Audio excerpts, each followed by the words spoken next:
Hello ladies and gentlemen, Nextentor here and welcome back to another YouTube video. Now if you are new here, please feel free to like and subscribe. It means the world to me to support all of you are showing at the moment, okay? And also just a quick disclaimer for you, all these videos are currently being pre-recorded because I'm on holiday celebrating my birthday. This video is out after my birthday now, but just so everyone knows, okay? And today, we're going to be comparing the A320 family, so we're going to compare the A318 up to the A321, and we're going to compare it to the 737 family in infinite flight. So we're going to see which family is actually better, okay? So, for a start, we're going to see the amount of livery options we have, because I think that's very important when playing infinite flight.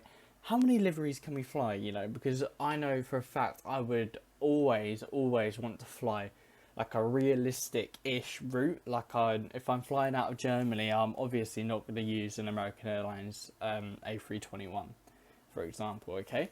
So starting with the A321, because we're on it, there is a lot, a lot of reasons. Look, we got the Wizz Air here, Middle Eastern Airlines, Eva Air down there, you know, ANA. So we've got a lot of livery options on the A321 alone. Then we pop down to the A320 and we have even more livery options. Like, just look at all of these liveries we can fly. CityLink being the new addition to Infinite Flight. They've got the Infinite Flight personal livery there. The United Airlines livery, the US Airways, you know, Virgin America, Viva Aerobus. There's so many. Same Viva Aerobus there, sort of reminded me of Viva La Vida, you know, the song. Anyway, so there's lots of livery options on the A320. Not as many on the A319, you know, we're going down a little bit, but again, not as many airlines use it as the A320 and 21, I suppose. But there's still a lot of livery options there. And then the A318, there's not really that many liveries. It's actually quite poor choice for liveries on the A318. Like, you got the British Airways, Avianca, the Airbus old and new. Air France, of course, you got some private jet liveries, the Frontier livery, Mexicana and Tarom. So not that many options really for the A318. But let's go to the 737s, okay? So 737-900, the smallest one. So we'd compare that to the A318/19.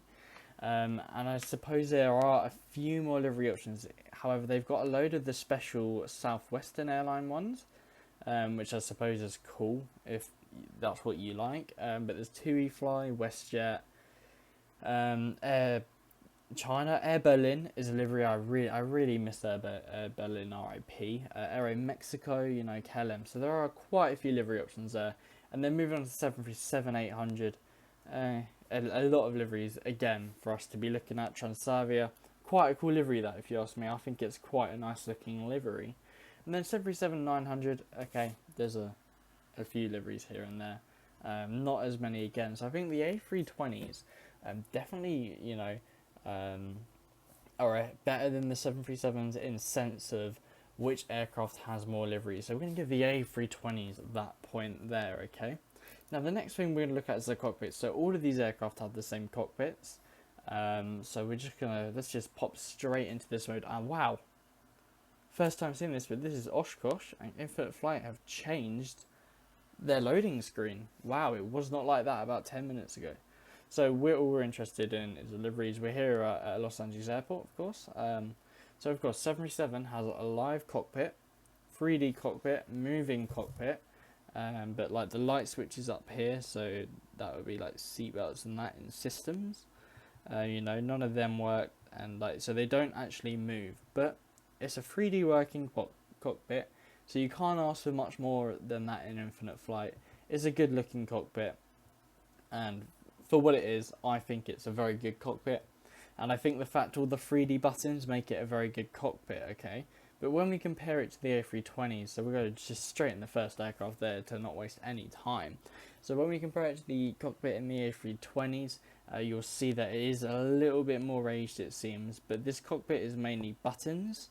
And they are all 3D near enough, and then you've got the little panel back there, of course.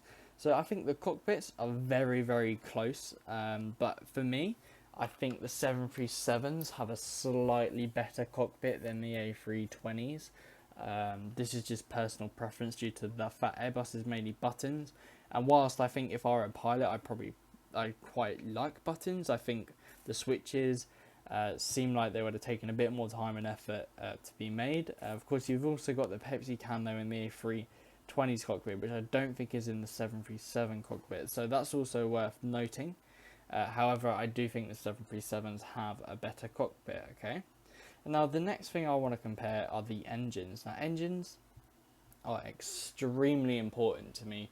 Anyone who's been watching my aircraft comparison videos for long enough will know how much the engines mean and how important they are to be looking good. So, with the engines on, I'll just turn one engine off. So we'll turn engine 1 off while we have a quick look at engine 2 here. When it's on, it doesn't really look that good. I don't know if the engines were reworked in the 737 cockpit rework, but personally I don't know what I'd say about the engines. But when the engines are off, you can see the fan blades really clear. When you go inside, there is sort of an engine there, so I think when the engines are off, the 737 engine looks really good. But when it's on, it looks good again, but it seems like it's more still a bit of a grey black hole with something spinning in the middle, a bit like the ERJ engine. So off and on there, you can sort of see the difference between them, okay?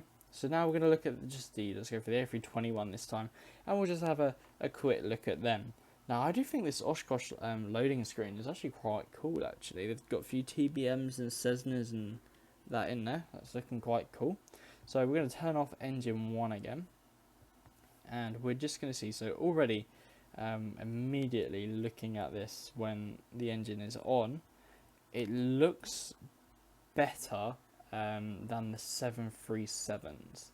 And I think when you look at the rear of the engine or the side of it, it looks a bit more well structured than the 737 engines. It definitely comes across as a better engine in comparison to 737. Also, when the fan blades are off, they look a bit more slick, a little bit more clean than the 737 engines. So I think the A320s, again, probably deserve this point here. And I think they are probably a little bit better than the 737, but it's a close one, and I think both engines can be considered to be very similar. Now, none of these aircraft have interiors, and none of these aircraft have working doors, so that is a big fat con to both of these aircraft. So none of them have either of the two things that are very important when we're dealing with at the gate, when you're getting on the cargo, the catering, or the passengers. With passengers, if you're at a terminal building, it's not that bad of an issue, but that's alright. So now we're going to do one of the more final tests here. We're going to see how easy are these aircraft to land on short final. Now, hopefully, we're just going to pop that engine back on and just short final it, and we'll just see how much easier this is to get a nice landing. So we're well on for the runway here. We're a little bit high or low. Oh, that engine is still off. No, it's not. I've completely messed up this landing. We're going to do it again properly. We'll call that a warm-up run, shall we? And we're just going to see how nice and easy it is to land this aircraft. So here we are. We're a little bit off centre line, maybe a bit uncalibrated. Now we're a bit too fast. And again, I've butchered the landing here, so it's going to be hard to do worse than this. But again, we had a relatively smooth landing. I think the reverse thrust on this aircraft, something I wanted to show you as well, is really cool looking. So we landed, we had a bit of a float, but that's an us problem, isn't it? We're going to 737-800, why not? And let's go for Delta, because we're using Los Angeles International Airport. So for me, it only seems right if we use, a decent, appropriate livery for this.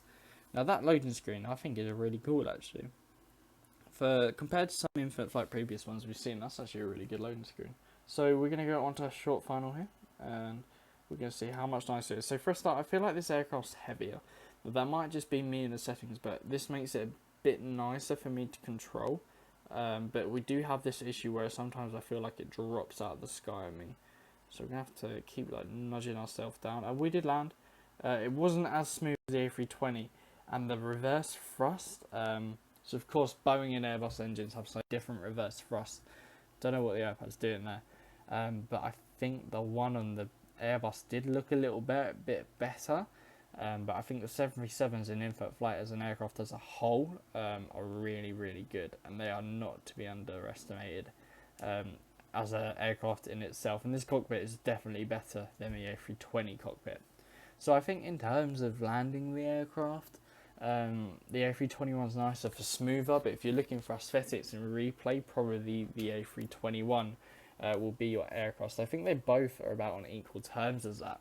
Now looking at the tally I've kept while talking throughout the video, it looks like the A320s are currently in the lead. However, just a little typical bit of bias here for me, I think when you look at the aircraft on how it's structured, now this isn't an infinite flight problem because they don't decide how Boeing or Airbus manufacture their aircraft to look. But I think the 737s just in general look a little bit nicer than the A320s in infinite flight. That might just be me. If you disagree, let me know.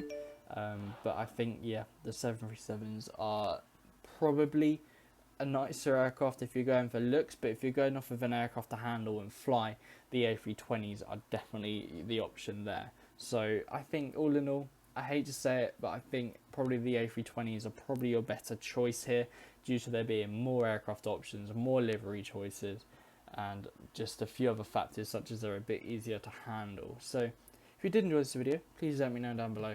I'll try to reply all my comments even though I'm on holiday. Other than that, please like and subscribe, and I'll see you in my next video. Good night.